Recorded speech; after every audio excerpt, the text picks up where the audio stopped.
Hello friend, welcome back to study wire YouTube channel. और इस lecture में हम जो हमने कार्य स्टार्ट किया था, मतलब एक टॉपिक है फिजिक्स का, ठीक है। उसके हम टोटल, ये लेक्चर नंबर सेकंड होगा और हर लेक्चर में हम टोटल 30 क्वेश्चन देख रहे हैं।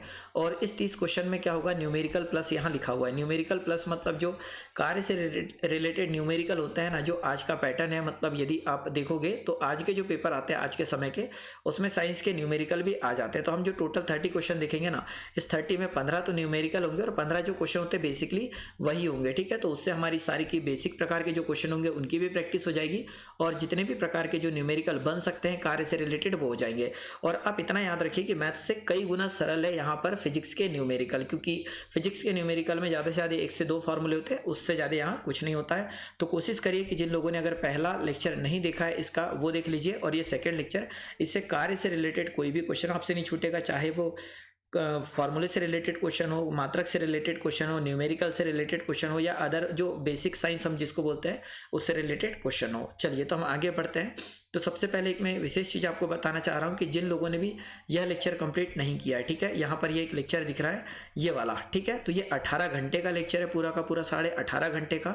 और इसमें हमने टोटल 1000 क्वेश्चन कवर करे हैं और 1000 क्वेश्चन में एनसीईआरटी 6वीं से लेकर 10वीं तक का पूरा बेस है। अगर आप ये अकेला एक लौता लेक्चर कंप्लीट कर लेते हैं तो आपको एनसीईआरटी पढ़ने की आवश्यकता नहीं पड़ेगी और इसमें समथिंग 5000 क्वेश्चन आपके कवर हो जाएंगे सिर्फ एक लेक्चर देखने से। 1000 तो क्वेश्चन है, साथ में जितनी डिटेल हमने बताई है शायद ही कहीं यहाँ होगी। और इसे ढूंढने के लिए आपको प्लेलिस्ट में जाना है, ठीक है, अपने चैनल की, और उसमें ये साइंस के 69 लेक्चर दिख रहे हैं ना, इसमें जाओगे तो आपको ये वाला लेक्चर मिल जाएगा जिसमें टोटल 1000 एनसीईआरटी बेस्ड क्वेश्चन लिखा होगा। तो आप इसे जरूर कंप्लीट कर ले क्योंकि इसका बहुत ज़्यादा आपको फ़ायदा देखने को मिलेगा। चलिए तो आज का ये सबसे पहला क्वेश्चन हो जाएगा। तो पहला क्वेश्चन कुछ इस प्रकार से है कि निम्नलिखित में से कौन अधिक कार्य कर सकता है। तो ये 4 ऑप्शन दे रखे हैं। तो जब कार्य की बात हो रही तो हम इतना जानते हैं कि कार्य बराबर से क्या होता है, बल गुणित विस्थापन होता है।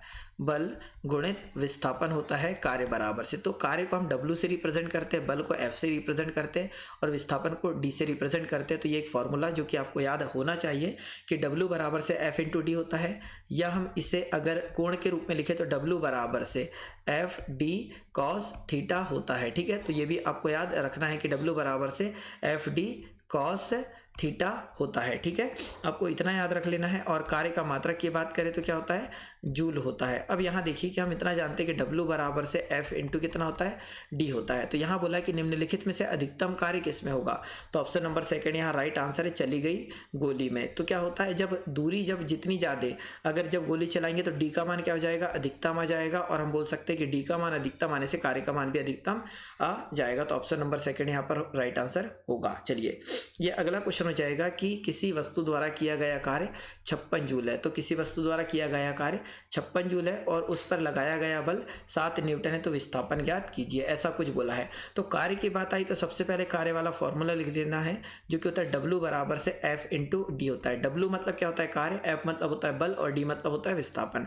तो कार्य हुआ है कितना, तो 56 जूल यहाँ पर दिख रहा है, तो इसकी जगह जाएगा कितना, 56 बराबर से कितने न्यूटन का बल लग रहा है, 7, तो यहाँ पर आ जाएगा 7 और D की जगह क्या आ जाएगा, विस्थापन ज्ञात करना है। 7 कम 7 7 8 56, तो कितना विस्थापन होगा, तो 8 मीटर का विस्थापन होगा। मतलब ऑप्शन नंबर थर्ड यहाँ पर क्या हो जाएगा, राइट आंसर हो जाएगा। तो आप समझोगे कि कितना आसानी से इस न्यूमेरिकल को सॉल्व किया गया है। अगला क्वेश्चन ये है यहाँ पर कि किसी वस्तु पर किया गया कार्य निर्भर करता है। तो कार्य किस पर निर्भर करता है, तो हम इतना जानते हैं कि कार्य बराबर से क्या होता है, F इंटू डी होता है, ये हम जानते हैं।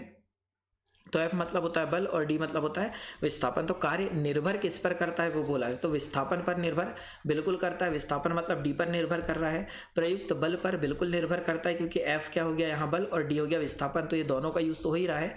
और बल और विस्थापन के बीच कोण पर भी निर्भर करता है क्योंकि एक फॉर्मूला हमने पढ़ा है W बराबर से एफ डी और क्या होता है, कॉस थीटा होता है। मतलब यहाँ पर बल और विस्थापन के मध्य कोण पर भी डिपेंड करता है। तो पहला तीसरा और दूसरा इन तीनों पर डिपेंड करता है, वस्तु के द्रव्यमान पर निर्भर नहीं करता। तो ऑप्शन नंबर डी यहाँ पर राइट आंसर हो जाएगा कि पहला विस्थापन पर भी डिपेंड करता है, सेकंड यहाँ पर हो जाएगा बल और विस्थापन के बीच कोण पर भी डिपेंड करता है, और थर्ड है प्रयुक्त बल पर भी डिपेंड करता है। तो ऑप्शन नंबर फोर्थ यहाँ पर राइट आंसर हो जाएगा। अगला क्वेश्चन हो जाएगा ये कि किसी पिंड द्वारा किया गया कार्य निम्नलिखित में से किस पर निर्भर नहीं करता। तो देखो क्वेश्चन बोला है कि किसी पिंड द्वारा किया गया कार्य जो है किस पर निर्भर नहीं करता है, वो बोला है। तो हम इतना जानते हैं कि W बराबर से एफ डी कॉस थीटा होता है, मतलब बल पर डिपेंड करता है और तो विस्थापन पर डिपेंड करता है और दोनों के बीच कोण पर डिपेंड करता है। तो देखिए यहाँ पर विस्थापन पर डिपेंड करता है बिल्कुल, बल और विस्थापन के बीच कोण पर भी डिपेंड करता है, लागू बल पर भी डिपेंड करता है। तो क्वेश्चन हमसे बोला है किस पर निर्भर नहीं करता, तो ऑप्शन नंबर पहला यहाँ पर क्या हो जाएगा, राइट आंसर हो जाएगा कि वस्तु के प्रारंभिक वेग पर कार्य डिपेंड नहीं करता। तो ऑप्शन नंबर पहला यहाँ पर क्या है, राइट आंसर, बल्कि विस्थापन बल और विस्थापन के बीच कोण और लागू बल पर डिपेंड करता है। क्वेश्चन नहीं डिपेंड करता है वो पूछा था, इसीलिए ऑप्शन नंबर पहला यहाँ राइट आंसर हो गया। अगला क्वेश्चन ये है कि किसी पिंड पर कार्य तभी किया जाता है जब, तो देखो किसी पिंड पर जब कार्य हो रहा है ना तो तभी किया जाता है जब क्या होता है, तो पहला ऑप्शन यहाँ लिखा है कि यह एक यांत्रिक प्रभाव के माध्यम से ऊर्जा वृद्धि का अनुभव करता है। तो ये चारों ऑप्शन अगर आप पढ़ोगे ना तो पहला ही ऑप्शन यहाँ पर राइट आंसर है। क्यों है उसका कारण हम बता देते। तो देखो किसी पिंड पर कार्य तभी किया जाता है जब क्या होता है, तो यह एक यांत्रिक प्रभाव के माध्यम से, यह एक यांत्रिक प्रभाव के माध्यम से ऊर्जा वृद्धि का अनुभव करता है। मतलब एक पिंड यहाँ रखा है, अगर हम इसे जितना ऊपर ले जाते जाएंगे तो उतना विस्थापन बढ़ते जाएगा, और विस्थापन बढ़ते जाएगा तो उसमें ऊर्जा में क्या होती जाएगी, वृद्धि होती जाएगी। क्योंकि एक पत्थर को जितना ऊपर से फेंकोगे ना वो उतनी तेजी से और उतना अधिक नीचे स्पीड से गिरेगा। ठीक है, तो हम यही बोल सकते हैं कि यह एक यांत्रिक प्रभाव है, जो कार्य है वो यांत्रिक प्रभाव है जिसके माध्यम से ऊर्जा में वृद्धि का क्या होता है, अनुभव होता है। तो ऑप्शन नंबर फर्स्ट यहाँ पर राइट आंसर हो जाएगा। नेक्स्ट क्वेश्चन हो जाएगा कि किसी वस्तु द्वारा कार्य करने की क्षमता। तो देखो किसी वस्तु द्वारा कार्य करने की क्षमता या किसी वस्तु में निहित ऊर्जा पर निर्भर करती है। ठीक है, तो देखो कार्य करने की क्षमता किस पर निर्भर करती है या फिर निहित ऊर्जा किस पर निर्भर करती है। तो यहाँ अगर आप देखोगे तो कार्य की बात हो रही है, तो कार्य किस पर निर्भर करता है यही पूछा जा रहा है। कार्य करने की क्षमता है किस पर निर्भर करती है, तो पहला ऑप्शन अगर देखोगे तो वस्तु के द्रव्यमान और आयतन पर, ये तो गलत है। सेकेंड देखोगे तो किसी निश्चित दिशा में दूरी पर, यह भी गलत है। कार्य करने वाली वस्तु की स्थिति और अवस्था, तो ऑप्शन नंबर थर्ड यहाँ पर राइट आंसर हो जाएगा कि किसी वस्तु द्वारा कार्य करने की जो क्षमता है ना, तो कार्य करने वाली वस्तु की स्थिति और अवस्था पर डिपेंड बिल्कुल करेगा। तो ऑप्शन नंबर थर्ड यहाँ पर क्या हो जाएगा, राइट आंसर हो जाएगा। ठीक है, अगर जिन्हें थोड़ी भी प्रॉब्लम हो रही तो एक बार और रिपीट करके देखें, हर चीज आपसे बनने लगेगी। अगला क्वेश्चन यहाँ हो जाएगा कि गति करती हुई एक कार, ठीक है, गति करती हुई एक कार विपरीत दिशा में आती हुई हवा का सामना करती है। तो गति करती हुई कार विपरीत दिशा में आती हुई हवा का सामना करती है, तो कार पर हवा द्वारा, तो देखो बोला है कार पर हवा द्वारा किया गया कार्य, तो हवा द्वारा किया गया कार्य क्या है ये हमसे बोला है। तो हम जानते हैं कि कार कुछ इस प्रकार की हो जाएगी। ठीक है, अगर हम कार बनाना चाहें तो कार कुछ इस प्रकार की हो जाएगी। अब अगर हमने ये एक कार बना ली है, ठीक है, ये एक कार हो गई, अगर ये सपोज इस दिशा में चल रही, तो हम जानते हैं कि हवा इस दिशा में चलेगी, तो बल तो कार इस दिशा में लगा रही है ना F, परंतु हवा इस दिशा में लगा रही, तो हम क्या बोल सकते हैं कि हवा द्वारा किया गया कार्य क्या होगा, तो ऋणात्मक होगा। ठीक है, हवा द्वारा किया गया कार्य क्या हो जाएगा, ऋणात्मक हो जाएगा, जबकि कार द्वारा किया गया कार्य क्या है, धनात्मक होगा। तो क्वेश्चन यही बोला था कि कार पर हवा द्वारा किया गया कार्य क्या होगा, तो ऋणात्मक होगा। तो ऑप्शन नंबर पहला है राइट आंसर। कारण यह है कि फोर्स लग रहा है इधर की ओर, पर हवा वापस जाना चाह रही है, तो जिधर फोर्स लग रहा है उधर कार्य होता है तो प्लस का होगा, मतलब धनात्मक। और उसके अपोजिट अगर हवा जा रही है, कार चलने के अपोजिट हवा जा रही है, तो वह कार्य क्या कहलाएगा, ऋणात्मक। वो भी किसका, हवा का कार्य ऋणात्मक है, अगर कार का कार्य पूछते ना तो वह धनात्मक होता है। ठीक है, तो ऑप्शन नंबर पहला यहाँ पर राइट आंसर हो जाएगा, क्योंकि कार पर हवा द्वारा किया गया कार्य पूछा है। अगला क्वेश्चन है यहाँ पर कि एक लड़की जिसका वजन 200 न्यूटन है, तो एक लड़की है जिसका वजन कितना है, 200 न्यूटन है, पर 2 मीटर के वृक्ष पर चढ़ती है। तो एक लड़की है जिसका वजन है 200 मीटर है और 2 मीटर वृक्ष पर चढ़ती है। यदि जी का मान इतना हो तो वृक्ष पर चढ़ने के बाद लड़की द्वारा किया गया कार्य ज्ञात कीजिए। तो हम इतना जानते हैं कि कुछ इस प्रकार से एक पेड़ हो जाता है। ठीक है, इस प्रकार से एक पेड़ हो जाता है। अब यहाँ पर क्या हो रही है कि लड़की चढ़ तो रही है, पर कितने ऊपर चढ़ रही है, तो 2 मीटर ऊपर चढ़ रही है, तो डी का मान हो जाएगा। और उसका भार देखो, यहाँ पर वजन, वजन मतलब क्या हो जाएगा, F हो जाएगा। बल का मात्रक न्यूटन होता है और कितने न्यूटन की है वो लड़की, तो 200 न्यूटन की है, तो ये F का मान कितना हो गया, 200 न्यूटन हो गया। और कार्य बराबर से, तो कार्य बराबर से F इंटू क्या होता है, D होता है, तो F का मान यहाँ पर कितना हो जाएगा 200 और D का मान है 2, तो गुणा करोगे तो कितना जाएगा 400, तो 400 जूल क्या हो जाएगा, कार्य हो जाएगा। तो ऑप्शन नंबर सेकंड यहाँ पर राइट आंसर होगा। ठीक है, तो आप समझ पाए होंगे यहाँ पर ये जी की जरूरत पड़ ही नहीं रही है अगर हम क्वेश्चन को बेसिक देखें तो। और आप अगर पढ़ रहे हैं, रियली सही में तैयारी कर रहे हैं, तो ये हर एक क्वेश्चन आप अपने आप से जरूर सॉल्व करके देखें, या लास्ट में क्या करिए, स्टडी वायर के नाम से अपना टेलीग्राम ग्रुप है उसे ज्वाइन कर ले और वहाँ से ये PDF डाउनलोड करके प्रैक्टिस जरूर करें। तो अगला क्वेश्चन ये है कि यदि कोई कार 500 न्यूटन की नियत बल के साथ 15 किलोमीटर की यात्रा करती है तो कार्य की गणना कीजिए। तो बोला क्या है, एक कार जो है 500 न्यूटन नियत बल के साथ, मतलब F का मान कितना है, तो F का मान है 500 न्यूटन है, तो F का मान 500 न्यूटन है। और दूरी की बात करें तो कितनी है 15, पर ये किस में, किलोमीटर में, पर हम लिखते किस में, मीटर में, तो इसमें किसका गुणा कर देंगे मीटर बनाने के लिए, 1000 का, तो ये कितना हो जाएगा 15,000 क्या जाएगा, मीटर हो जाएगा। तो दूरी कितनी हो जाएगी 15,000 मीटर, F का मान हो जाएगा 500। तो कार्य पूछा है तो कार्य बराबर से क्या होता है, F इंटू डी होता है, तो F का मान है हमारे पास कितना 500 और D का मान है कितना, तो यहाँ 15,000 गुणा करोगे तो 15 25 कितना हो जाएगा 75 हो जाएगा, और जीरो कितने हो जाएंगे, तो 5 जीरो हो जाएंगे, 3 और 2 5 जीरो हो जाएंगे। अगर हम आंसर की बात करें तो इतना कार्य होगा इतने जूल, मतलब ऑप्शन नंबर थर्ड यहाँ पर क्या हो जाएगा, राइट आंसर हो जाएगा। टोटल इतना कार्य करना पड़ेगा। मुझे उम्मीद है आप कर पाए होंगे, सिर्फ और सिर्फ F का मान और D का मान रखते डायरेक्टली आंसर आ जाता। अगला क्वेश्चन यह है कि ब्लैंक एक केवल परिणाम में खालिस्तान का केवल परिणाम है दिशा नहीं, तो ऐसी कौन सी राशि है जिसका केवल और केवल परिणाम है दिशा नहीं है, तो वह ऑप्शन नंबर पहला होगा राइट आंसर। कार्य का केवल क्या होता है, परिणाम होता है, कार्य की दिशा नहीं होती, तो ऑप्शन नंबर फर्स्ट है राइट आंसर। और कार्य एक अदिश राशि है, ये भी आपको याद रखना है, अगर याद हो तो अच्छी बात है, कार्य एक अदिश राशि है। नेक्स्ट क्वेश्चन हो जाएगा कि निम्नलिखित में से क्या कार्य का एक गुण नहीं है, तो ये 4 ऑप्शन दिख रखे हैं, इनमें से ऐसा कौन सा है जो कि एक कार्य का गुण नहीं है। तो कार्य देखो पहला ऑप्शन है कार्य की दिशा होती है, तो ये तो गलत है, ठीक है, तो यही पूछा था कि कौन सा गुण नहीं है, तो ऑप्शन नंबर पहला ही राइट आंसर जाएगा। कार्य की दिशा होती है, गलत है बिल्कुल, और गलत ही पूछा था, तो ऑप्शन नंबर पहला होगा राइट आंसर। सेकंड चाहो तो पढ़ लीजिए, बिल्कुल सही होगा, कार्य किए जाने के लिए एक वस्तु पर बल लगाया जाना आवश्यक है, तो ये बिल्कुल सही है, बिल्कुल बल लगाएंगे तभी कार्य हो पाएगा। कार्य केवल परिणाम होता है, ये भी बिल्कुल सही है, कार्य में केवल परिणाम होता है, दिशा नहीं होती। और थर्ड यहाँ फोर्थ लिखा है कि कार्य के होने के लिए प्रयुक्त विस्थापन होना चाहिए, तो ये भी बिल्कुल सही है। तो उसने बोला कि कौन सा गुण नहीं है, तो पहला गुण कार्य का नहीं है, बाकी ये 3 गुण कार्य के ही है। तो कार्य की दिशा होती है, ये गलत है, कार्य की कोई भी दिशा नहीं होती, और गलत कथन ही पूछा था, इसीलिए पहला राइट आंसर हो जाएगा। अगला क्वेश्चन है कि एक बस 4000 न्यूटन के स्थिर बल से चलती है, तो एक जो बल है ना, एक बस है वो 4000 न्यूटन के स्थिर बल से चलती है। बस द्वारा किया गया कार्य 2000 जूल है, जो बस द्वारा किया गया कार्य 2000 जूल है, तो बस द्वारा तय की गई दूरी ज्ञात कीजिए। तो हम इतना जानते हैं कार्य बराबर से क्या होता है, F इंटू डी होता है। तो कार्य कितना हो रहा है, तो कार्य हो रहा है 2000 जूल, तो यहाँ पर आ जाएगा कितना 2000 आ जाएगा जूल, ये कार्य का मान है इसीलिए 2000 यहाँ लिखा। अब F का मान न्यूटन में होता है, तो कितना बल लग रहा है, तो 4000 लग रहा है, तो यहाँ पर कितना लिख दोगे 4000 लिख दोगे, कितना विस्थापन होगा, तो डी विस्थापन होगा। सॉल्व करोगे तो 3 जीरो से तो 3 जीरो कट जाएगा, तो 2 बटे कितना हो जाएगा 4 बराबर से डी।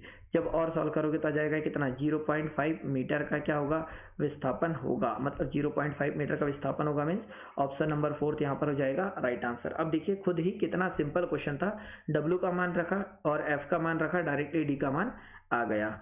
अगला क्वेश्चन है कि ये यदि एक मॉल में कोई व्यक्ति, अब एक मॉल है उसमें कोई व्यक्ति 50 न्यूटन के बल से ट्राली खींचता है, एक ट्राली है उसको कोई मॉल जो है उसमें एक व्यक्ति 500 न्यूटन बल के साथ एक ट्राली खींचता है, जिससे ट्रॉली 30 मीटर विस्थापित हो जाती है। और ट्रॉली कितने विस्थापित हो जाती है? 30 मीटर विस्थापित हो जाती है। तो कार्य की गणना कीजिए। तो देखो बल का मान हमें दे रखा है, कितने न्यूटन का बल लगाया जा रहा है? 50 न्यूटन का। उसके बाद कितने मीटर, मतलब डी का मान है, कितने मीटर खींची गई? तो 30 मीटर ट्रॉली खींची गई है। तो हमारे पास एफ का मान है, डी का मान है, तो कार्य का मान निकल जाएगा। तो कार्य बराबर से कितना होता है? एफ इंटू डी होता है। तो एफ का मान कितना है? तो 50 एफ का मान है, डी का मान है 30, गुणा करोगे तो 5 तिया 15, कितना जूल कार्य हो जाएगा? तो 1500 जूल टोटल कार्य हो जाएगा। तो ऑप्शन नंबर पहला यहाँ पर राइट आंसर हो जाएगा। वैसे थर्ड भी सेम ऑप्शन लिख रखे, परंतु 1500 जूल सही होगा। चलिए नेक्स्ट क्वेश्चन ये है कि जब बल और विस्थापन के बीच का कोण 90 डिग्री होता है तो कार्य कितना होगा? अब यहाँ पर 2-3 कॉन्सेप्ट है वो समझ लीजिए कि हम इतना जानते हैं कि W बराबर से होता है एफ डी कॉस थीटा होता है। ठीक है, हमें ये पता है। अब देखिए थीटा की जगह हम 3 वैल्यू लिखते हैं, हमेशा यही आपको मिलेगी। थीटा की जगह 0, एक बार थीटा की जगह 90 और एक बार थीटा की जगह आपको मिल जाएगा 180 डिग्री। इसके अलावा कुछ भी आपको नहीं मिलेगा। तो देखो W बराबर से एफ डी कॉस, अगर हम 0 डिग्री लिख दे तो 0 डिग्री लिख दे तो कॉस 0 का मान कितना होता है? 1 होता है। तो 1 होता है, तो W बराबर से एफ और डी 1 का गुणा करेंगे तो W बराबर से कितना आ जाएगा? एफ डी आ जाएगा। तो देखिए कॉस का मान कितना आ गया? 1 आ गया। तो यहाँ पर कार्य जो होगा ना अधिकतम होगा। ठीक है, कार्य क्या होगा? अधिकतम होगा। तो आपको ये याद रखना है कि जब भी एंगल कितने डिग्री बने, 0 डिग्री बने, तो कार्य अधिकतम होता है। सेकंड कॉन्सेप्ट हम इतना जानते हैं कि W बराबर से क्या होता है? एफ डी कॉस थीटा होता है। अब थीटा की जगह 90 डिग्री रखते हैं तो W बराबर से क्या हो जाएगा? एफ डी और कॉस कितना डिग्री लिखना है? 90 डिग्री लिखना है। तो कॉस 90 की वैल्यू कितनी होती है? कॉस 90 की वैल्यू होती है कितनी? 0। तो W बराबर से यहाँ एफ डी और कॉस का मान आ जाएगा कितना? कॉस 90 की वैल्यू 0 आ जाएगी। तो यहाँ पर अगर आगे सॉल्व करोगे तो W बराबर से कितना आ जाएगा? 0। मतलब जब 90 डिग्री का कोण बन रहा होता है ना बल और विस्थापन के बीच, तो कार्य कितना होता है? 0 होता है। और 0 डिग्री का कोण बनता है तो कार्य अधिकतम होता है। ठीक है, और उसी प्रकार अगर हम W बराबर से एफ डी और कॉस थीटा लिख दें, और अगर हम थीटा का मान यहाँ पर 180 डिग्री लिख रहे हैं, कितने डिग्री लिख रहे हैं? 180 डिग्री लिख रहे हैं। तो यहाँ जब 180 डिग्री लिखोगे आगे चलकर तो एफ डी और कॉस की जगह कितना आ जाएगा? 180 डिग्री आ जाएगा। तो आगे सॉल्व करेंगे तो एफ डी, अब देखिए कॉस 180 का मान कितना होता है? तो -1 होता है। कितना होता है? -1 होता है। तो आगे सॉल्व करोगे तो माइनस क्या आ जाएगा? एफ डी आ जाएगा। मतलब हम ये बोल सकते हैं कि जब 180 डिग्री का कोण बनता है ना तो कार्य ऋणात्मक होता है। तो डायरेक्टली अगर आप याद रखना चाहें तो ऐसा याद रख सकते हैं कि जब 0 डिग्री का एंगल बनता है तो अधिकतम कार्य होता है। ठीक है, अधिकतम कार्य होता है कब? जब 0 डिग्री का एंगल बनता है। 90 डिग्री का एंगल जब बनता है, ठीक है, तो कितना कार्य होता है? तो 0 कार्य होता है, शून्य कोई कार्य नहीं होता है। और 180 डिग्री का कोण बनता है किसके बीच? बल और विस्थापन के बीच। तो ऋणात्मक कार्य होता है। कौन सा? ऋणात्मक कार्य होता है, ये आपको याद रखना है। तो देखिए यहाँ पर बोला कि बल और विस्थापन के बीच 90 डिग्री का कोण अगर बन रहा है तो कार्य क्या होगा? तो कार्य यहाँ पर हो जाएगा 0। मतलब ऑप्शन नंबर 4 होगा राइट आंसर। अगला क्वेश्चन है कि एक कुली है 13 केजी के सामान को जमीन से 1.5 मीटर या ऊपर उठाता है तो उसके सिर पर रखता है, तो उसके द्वारा किया गया कार्य ज्ञात कीजिए। तो देखो यहाँ पर कुली ने वजन कितना रखा? तो वह m का मान है। तो हम इतना जानते हैं कि W बराबर से एफ डी होता है। अब देखिए F बराबर से एक और फॉर्मूला आपने पढ़ा होगा mg। क्या पढ़ा होगा? mg। तो F की जगह mg लिख सकते हैं। तो W बराबर से क्या हो जाएगा? mg/d हो जाएगा। तो W बराबर से m मतलब होता है द्रव्यमान, और द्रव्यमान कितना है? तो 13 kg। तो यहाँ पर आ जाएगा 13। g का मान, गुरुत्वीय त्वरण का मान कितना दे रखा है? 10 दे रखा है। और d का मान, विस्थापन कितना दे रखा है? तो यहाँ पर 1.5 दिया है। सॉल्व करोगे तो आ जाएगा कितना? 195। कितना आ जाएगा? 195 जूल। तो हम बोल सकते हैं कि कार्य कितना गया? कार्य कितना किया गया? तो 195 जूल कार्य किया गया है। तो ऑप्शन नंबर पहला यहाँ पर राइट आंसर हो जाएगा। आप समझ पाए होंगे, m की जगह m का मान लिखा, g की जगह g का मान, d की जगह d का मान, और हम ये भी जानते हैं कि f बराबर से mg होता है। चलिए अगले क्वेश्चन की ओर मूव करते हैं। अगला क्वेश्चन ये हो जाएगा कि एक लड़का 4 केजी के स्कूल बैग को 30 सेकंड तक पकड़ता है। तो एक लड़का हो गया, यहाँ पर हम एक लड़का बना लेते हैं, ठीक है। अब ये एक लड़का हो गया। अब इसने क्या करा है हीरो ने कि बैग को अपने हाथ से पकड़ कर रखा है। यहाँ पर एक बैग बना लेते हैं ये, और बैग को इसने क्या करा है अपने हाथ से पकड़ कर रखा है इस लड़के ने। तो इसका हाथ दर्द करने लगा होगा, पर हम इतना जानते हैं कार्य बराबर से क्या होता है, FD होता है। तो बल तो लगा रहा है पर विस्थापन हुआ क्या, नहीं ना। तो W बराबर से F का मान तो है पर विस्थापन नहीं हुआ, विस्थापन हुआ 0, क्योंकि उसने सिर्फ 30 सेकंड तक पकड़ कर रखा है, चला नहीं है वो। तो W बराबर से कितना जाएगा, 0। तो उसने कोई कार्य किया क्या, नहीं किया। तो उस लड़के ने कितना कार्य किया, 0। तो ऑप्शन नंबर 3 हो जाएगा राइट आंसर। क्यों, क्योंकि उस लड़के ने बैग पकड़ कर रखा है पर उसमें कोई भी मूवमेंट नहीं हुई, विस्थापन नहीं हुआ, इसलिए कार्य क्या हो जाएगा, 0 हो जाएगा। अगला क्वेश्चन के कार्य तभी हो सकता है जब क्या हो, तो कार्य तभी हो सकता है जब ऊर्जा हो, मतलब ऑप्शन नंबर पहला यहाँ पर राइट आंसर होगा। अगला क्वेश्चन की निम्नलिखित में से कौन सा दिए गए कार्य का उदाहरण नहीं है। तो ये 4 ऑप्शन दे रखे, इनमें से ऐसा कौन सा जो कि कार्य का उदाहरण नहीं वाला पूछा है। तो लड़के का कमरे की दीवार पर धक्का देना, तो यही कार्य नहीं है, क्योंकि लड़का धक्का तो दे रहा है दीवार को, ये ऐसी दीवार है और यहाँ पर एक लड़का है, ठीक है। एक ये लड़का हो गया, ये इस दीवार को धक्का दे रहा है, पर दीवार धकेगी क्या, नहीं, मतलब विस्थापन नहीं होगा, क्योंकि हम इतना जानते हैं कि W बराबर से FD। जब लड़का धक्का देगा और विस्थापन होगा ही नहीं तो कार्य क्या होगा, 0 होगा। तो वही पूछा है कि कौन सा कार्य का उदाहरण नहीं है, तो पहला कार्य का उदाहरण नहीं है। जबकि सेकंड देखो, इसमें विस्थापन हो रहा होगा। यहाँ पर है लड़की द्वारा ट्रॉली को धक्का देना, तो ट्रॉली आगे की ओर बढ़ जा रही है, तो यहाँ पर तो कार्य हो रहा है। यहाँ देखोगे तो सतह पर पड़े कंकड़ पर दबाव डालना, तो कंकड़ पर अगर दबाव डालेंगे तो कंकड़ पर भी विस्थापन होगा, तो यहाँ भी कार्य हो रहा है। किताब को किसी ऊंचाई तक उठाना, यहाँ पर भी कार्य हो रहा है। तो हमसे कार्य कहाँ नहीं हो रहा है वो पूछा था, तो ऑप्शन नंबर पहला होगा राइट आंसर, क्योंकि वहाँ विस्थापन नहीं हो रहा है। अगला क्वेश्चन है कि जब प्रयुक्त बल की दिशा और वस्तु की गतिशील होने की दिशा एक दूसरे के लंबवत हो। तो देखिए बहुत ही अच्छा क्वेश्चन है। तो क्वेश्चन बोला है कि प्रयुक्त बल की दिशा और गतिशील वस्तु होने पर एक दूसरे के लंबवत हो, मतलब हम ये बोल सकते हैं कि एक बल हम इधर लगा रहे हैं, नीचे की ओर बल लगा रहे हैं, और वस्तु का विस्थापन इस दिशा में हो रहा है, ठीक है। तो देखो बल लगा रहे हैं किधर, नीचे की ओर, तो यहाँ पर विस्थापन के बीच क्या बोला, लंबवत हो, मतलब कितने डिग्री का कोण बने, 90 डिग्री का। तो हम बोल सकते हैं कि एक वस्तु इधर की ओर विस्थापन होना चाह रही है और इधर की ओर उसका क्या लग रहा है, बल लग रहा है। तो विस्थापन और बल के बीच कितने डिग्री का कोण बन रहा है, 90 डिग्री का, क्योंकि यहाँ पर लिखा है गतिशील। देखो जब प्रयुक्त बल की दिशा और वस्तु की गतिशीलता होने एक दूसरे के लंबवत हो, और लंबवत का मतलब क्या होता है, 90 डिग्री का कोण बनना। तो जब 90 डिग्री का कोण बनता है बल और विस्थापन के बीच, तो कार्य कितना होता है, 0 होता है, क्योंकि हमने पढ़ा कि W बराबर से FD cos थीटा होता है। W बराबर से FD cos थीटा होता है।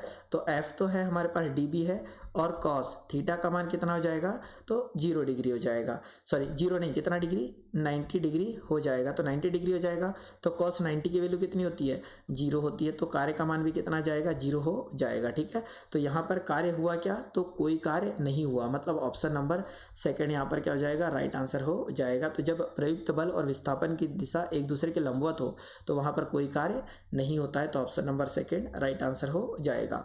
अगला क्वेश्चन है कि यदि कोई वस्तु वृत्ताकार पथ पर घूमती है तो उस पर किया गया कार्य कितना होगा। तो देखिए एक वस्तु है, ये इस प्रकार वृत्ताकार पथ हो गया, वो यहाँ से स्टार्ट कर रही है, ऐसे घूमते घूमते जाएगी, इधर की ओर घूमते घूमते गई, ठीक है, और वापस से यहीं पर आ जाएगी, फिर से गई, फिर से यहाँ पर आ जाएगी, फिर से गई, फिर से यहाँ पर आ जाएगी। तो इसमें विस्थापन क्या हो रहा है, 0 हो रहा है, मतलब विस्थापन हो ही नहीं पा रहा है। तो हम इतना जानते हैं कि W बराबर से क्या होता है, FD होता है, और D का मान क्या हो गया, 0। तो कार्य का मान भी कितना हो जाएगा, 0 होगा, मतलब ऑप्शन नंबर पहला हो जाएगा राइट आंसर, कि वृत्ताकार पथ पर अगर कोई वस्तु घूम रही है ना तो उसका किया गया कार्य कितना होता है, 0 होता है। तो ऑप्शन नंबर फर्स्ट है राइट आंसर है। अगला क्वेश्चन कि जब बल विस्थापन खालिस्तान होता है, ठीक है, तो जब बल और विस्थापन खालिस्तान होता है तो बल द्वारा किया गया कार्य ऋणात्मक माना जाता है, ठीक है। तो ऋणात्मक कब माना जाता है, ये देख लीजिए। तो पहला ऑप्शन है बल की दिशा के लंबवत होना। तो देखिए जब विस्थापन और बल की दिशा लंबवत होती है तो कार्य क्या होता है, तो 0 होता है, ठीक है, ऐसा है। सेकंड संवेग की दिशा में होता है, ये तो संवेग का कोई लफड़ा है ही नहीं, यहाँ बल की दिशा में होता है, ये भी नहीं है। अब बल की विपरीत दिशा में, तो देखो बल की विपरीत दिशा में हमने बताया था कि अगर विस्थापन इधर को हो रहा है और बल पीछे की ओर लग रहा है, यहाँ से बल इधर की ओर लग रहा है, तो दोनों के बीच कोण कितने डिग्री का बनेगा, 180 डिग्री की। और हमने स्टार्टिंग में बताया कि जब 180 डिग्री का कोण बने तो कार्य कैसा होता है, ऋणात्मक होता है। तो क्वेश्चन ने यही बोला है कि ऋणात्मक कार्य कब होगा, तो जब बल की दिशा विपरीत दिशा में हो, किसके, विस्थापन के। तो ऑप्शन नंबर 4 यहाँ पर क्या हो जाएगा, राइट आंसर हो जाएगा। मतलब जब बल और विस्थापन, बल और विस्थापन क्या हो, विपरीत दिशा में हो, इधर और इधर, तब क्या होता है, तो वहां पर ऋणात्मक कार्य होता है। तो ऑप्शन नंबर सेकंड यहाँ पर क्या होगा, सॉरी 4th होगा राइट आंसर। अगला क्वेश्चन हो जाएगा, यदि बल और विस्थापन के बीच का कोण खालिस्तान है तो कार्य ऋणात्मक होगा। तो ऋणात्मक कार्य कब होता है, जब बल और विस्थापन के बीच कितने डिग्री का कोण बने, 180 का। तो ऑप्शन नंबर 4 यहाँ राइट आंसर हो जाएगा। अगला क्वेश्चन, यदि बल और विस्थापन के बीच का कोण खालिस्तान है तो कार्य ऋणात्मक होगा। सॉरी वही कार्य है ये, या वही क्वेश्चन है, तो ऑप्शन नंबर 4 इसका राइट आंसर था। अगला क्वेश्चन हो जाएगा कि यह है, एक वस्तु पर 125 न्यूटन का बल कार्य कर रहा है। तो एक वस्तु है जिस पर 125 न्यूटन का बल कार्य कर रहा है, उस वस्तु को बल की दिशा में 5 मीटर तक हटाया जाता है, तो किया गया कार्य बताओ। तो यहाँ पर बल का मान दे दिया है ना हमें, कितना, 125 न्यूटन। अब उसके बाद यहाँ पर डी का मान भी दे दिया, विस्थापन कितना है, 5 मीटर। तो कार्य बताना है, तो कार्य बराबर से क्या होता है, एफ इंटू डी होता है। तो एफ का मान है कितना, 125, और डी का मान है कितना, 5। तो हो कितना जाएगा, जब गुणा करोगे तो 125 पंचे 625, तो कितना जूल कार्य होगा, 625 जूल कार्य होगा। मतलब ऑप्शन नंबर 4 यहाँ पर राइट आंसर हो जाएगा, क्योंकि कार्य का मात्रा के जूल, ऑप्शन तो सभी 625 है, पर कार्य का मात्रा क्या होता है, जूल। तो ऑप्शन नंबर 4 होगा राइट आंसर। हमें मात्रकों पर भी ध्यान देना है।